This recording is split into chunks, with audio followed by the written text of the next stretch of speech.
Good morning, people. I'll just wait for this to catch up and let me see the notification come up live.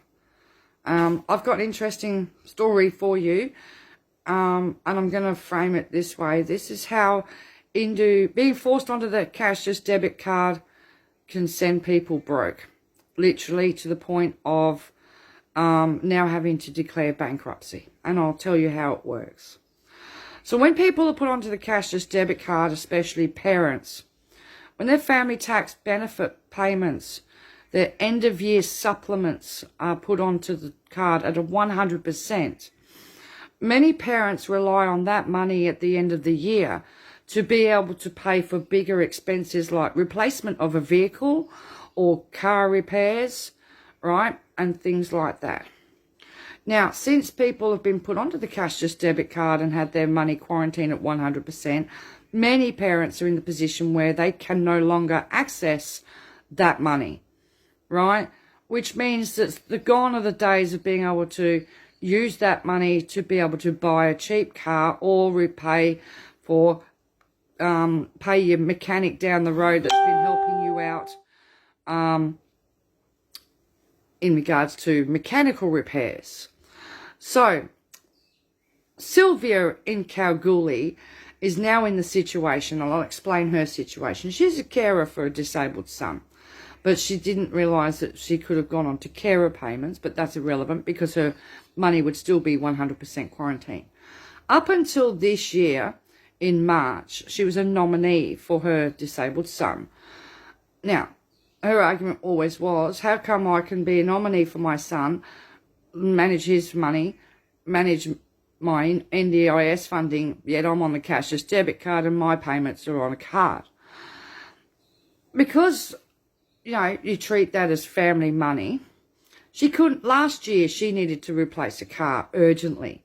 She could not access her end of year supplements like she would have in the past and just bought a car for around $2,000. Do you know what I mean? So instead, she went through Money 3, which is the only approved Indue company to lend people money for a car, you know, at 24.95% interest. Now, Sylvia's never had finance on a vehicle before, and in the past would never even consider taking out finance for a car because in the past she's always been able to buy a second-hand car cheaply out of her end-of-year supplements, which has kept the family mobile and kept them with transport and, you know, provided for the family. So last year, it couldn't be done. So she had no choice but to take out finance on a car. So throughout the last 12 months, or since up until March, when the nominee status was cancelled and her son was issued a Cashless debit card, but it actually goes to her because she's still his nominee, the amount of cash coming into her bank account is now gone from, as she said to me, the $800 a fortnight, which was helping contribute towards the car loan and car repairs, right, to $190 a fortnight, which leaves her short and she can't afford to make the repayments on the vehicle. Now, on top of that, the vehicle has also suffered a critical breakdown of a part, and the part alone is $3,800. Again, if she'd have been in a situation of being able to save her own money, access to her own money, she could have, you know, bought a cheaper car, or, yeah, she wouldn't be in this situation with this vehicle, with this situation happening. So she's now being put in a position where she's having to relinquish the car back to Money 3, and she will be having to go bankrupt. This is the devastation this card is causing, because under normal circumstances, when she had her own financial control of her income, right, that end of year family tax reconciliation payment, right, would have covered her. She would not be in debt. Like she said to me, she's never had finance before on a car. She never wanted it. But being in a regional area with poor public transport, with 4 kids, one with disabilities, right, you need transport. You need a car. and she fell into the debt trap that this is causing. Now, Indue are quite happy to put parents into this debt trap, right, by denying them access to their cash so they can buy things cheaper, right? We see this all the time when parents wanted to access cash for things, and it was, oh, go and buy it new using Afterpay, and you can use your you can use your card to repay your Afterpay debt, but then they hold it against you as a bad credit. Do you know what I mean? This is ridiculous, and it's just absolutely cruel and unfair, because that bankruptcy now will last for 3 years plus 5 years on top. It will impact her credit rating. This is why I always go off my head about how the Indue Cashless debit card destroys people's credit ratings. Now, Sylvia is not the first mum to go through this in regards to having to relinquish a car, go bankrupt, and end up with lots of debt due to being forced onto the cashless debit card and being unable to repay a car loan. Because we had another lady in Bundaberg with 6 kids, again, one with a disability, that when the card rolled into Hinkler, she found herself unable to repay her car loan, and they wouldn't release the cash, and the company she was dealing with didn't accept Indue for payment, so she was put into the same position of having to relinquish her vehicle, declare, go bankrupt, and end up with lots of debt. It puts people in the situation where they never get out of the debt, really, because, it takes you 8 years to recover from going voluntary bankrupt, financially, for your credit rating. But this is just rubbish. Now, earlier in the week, I had another lady that, she hasn't given me the full details, but she was forced into bankruptcy too because of what's going on with Indue, and once she was put onto the card. And this is getting ridiculous. I wonder how many more are out there, all right? And like, oddly enough, the other lady in Bundaberg was then put onto a carer payment, which isn't on the card in Hinkler in Bundaberg. So they've done their damage. She got onto another payment, got off the card, but she's left with the destruction. Okay, the damage is done. All right. In the situation with the other lady that's been forced to go bankrupt, all of a sudden her payments were returned back to her own bank account after that happened. She hasn't used the card in 6 months, but it's too late now because she's declared bankrupt and she's lost her car. She's a single stay-at-home mum, and her credit rating is now stuffed. And the last comment she said to me in the message box was, they did their damage and then they took me off of it. Right, so I've had 2 parents that have gotten off the card after the damage was done. It's destroyed their lives, and now they've got to spend the next decade picking up the pieces as single parents. That's bloody cruel. It is cruel. And both of these, I get women coming to me, okay? I know for a fact that one of the guys out there that dropped comments recently, and I believe he's just got off the card, not before they destroyed his credit rating with his bank because he was unable to make his loan repayments before they screwed him over. So it's going, it's affecting everybody. This needs to be stopped, right? ALP has said they're going to stop it. The Greens, we know, will be their boots and all to stop it, right? We can't have this. This is just tearing too many families to pieces. What do you do? They've locked up their money onto the cashless debit card, denying people access to be able to buy a cheap car or pay for cheap car repairs, right? Instead, and you can't buy car parts off of eBay or anything like that. It's ridiculous. You're pushing people into bankruptcy. That's all they're doing now, especially single parent, whether they're on in the case of Sylvia, even if she was on carer's payment in Kalgoorlie, she would still be on the card. Because remember, Kalgoorlie is all ages up to age 67, right? All payments, disability support pension, carers payments.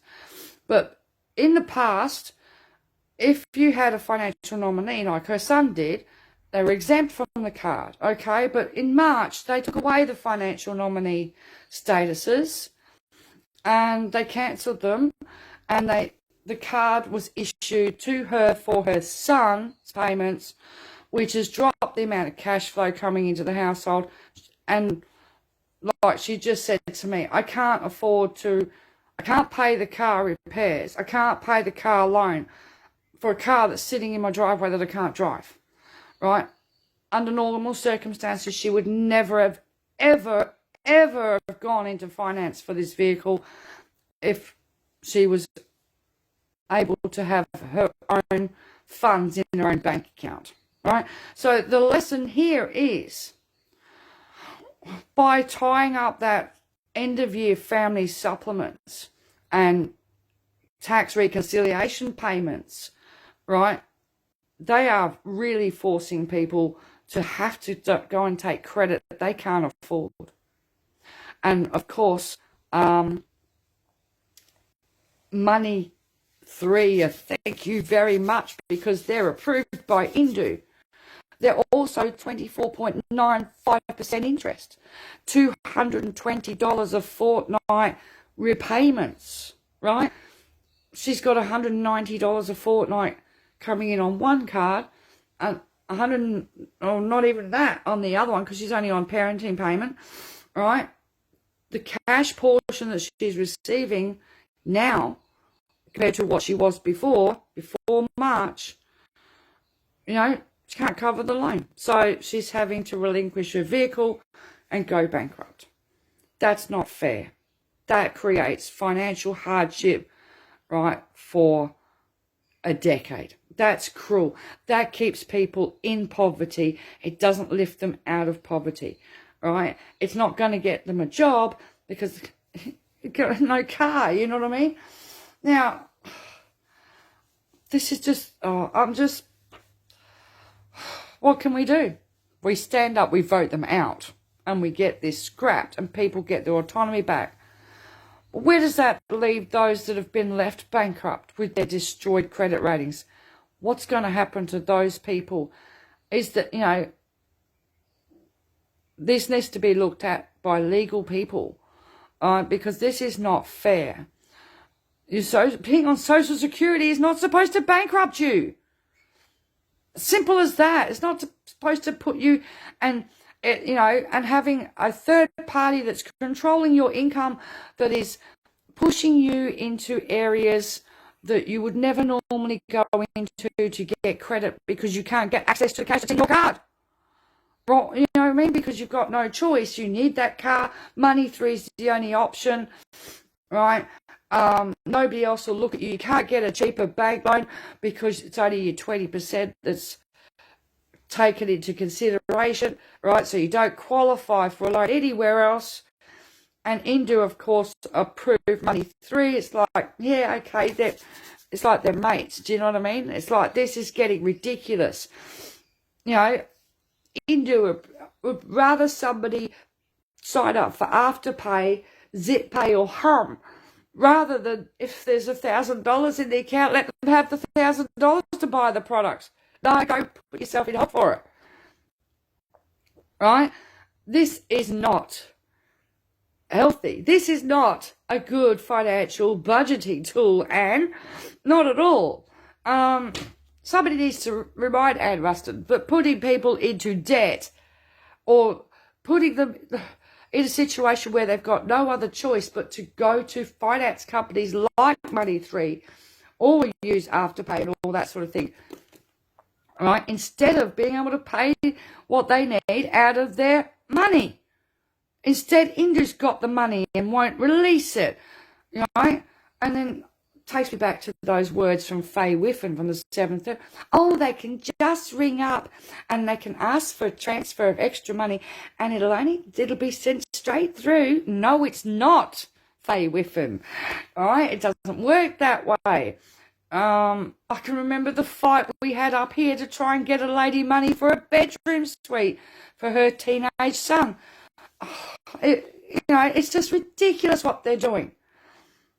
And it's not acceptable. It's not good enough, right? We see today that the banks are tightening up their lending criteria even more, right? So it's necessary that people on Social Security and lower incomes should have access to their end-of-year family tax and their tax reconciliation payments in their banks for them to be able to do things, because they're being locked out of the credit market completely. But in one hand, that people on the cashless debit card are being pushed towards it. Take credit, take credit, take credit. Why? Why would you take credit when the money is in a bank account right there, but you can't touch it?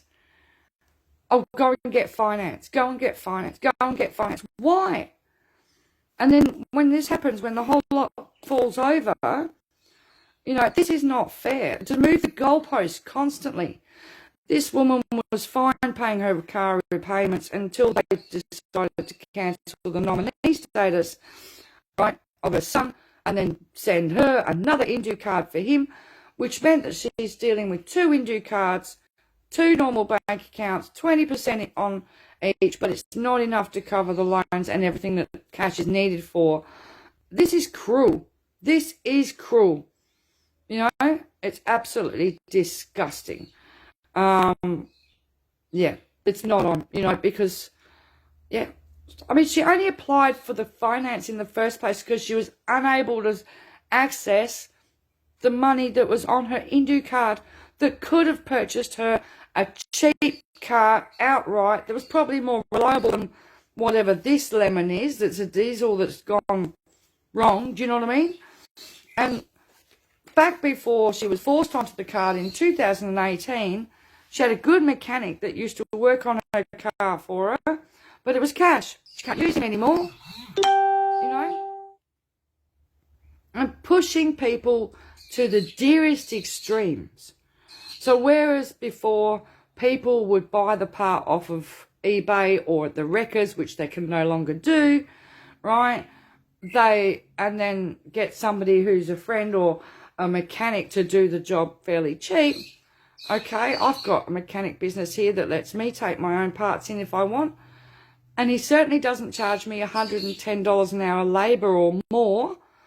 But these people, you've got to take it to the Holden or you've got to take it to the Ford, $180 an hour labour, right? People can't afford that on Social Security payments. Doesn't matter what payment you're on.